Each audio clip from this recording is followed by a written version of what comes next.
রাজধানীর সংসদ ভবন এলাকায় রাতে নিয়ন্ত্রণ হারিয়ে একটি দ্রুতগতির ট্রাক রোড ডিভাইডারে উঠে গেলে চালক আহত হয়েছেন। দুর্ঘটনায় ট্রাকের সামনের অংশ দুমড়ে মুচড়ে যায়। রবিবার দিবাগত রাত 4টার দিকে খেজুরবাগান মোড়ে এ দুর্ঘটনা ঘটে।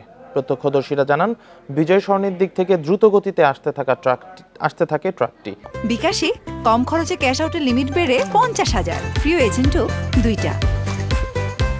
খামারবাড়ির দিকে মোড় নেয়ার সময় হঠাৎ রোড ডিভাইডারে সজোরে ধাক্কা দেয়। স্টিলের রেলিং ভেঙে ভেতরে ঢুকে পড়লে দুমড়ে মুচড়ে যায় ট্রাকের সামনের অংশ। আহত ট্রাক চালক পালানোর চেষ্টা করলে তাকে আটক করে পুলিশের কাছে হস্তান্তর করা হয়।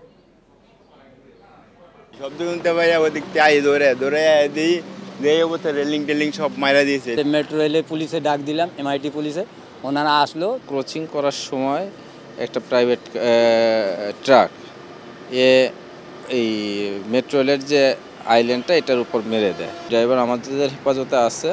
এখন ঊর্ধ্বতন কর্তৃপক্ষের সাথে আলোচনা করে আইনি ব্যবস্থা নেওয়া হবে।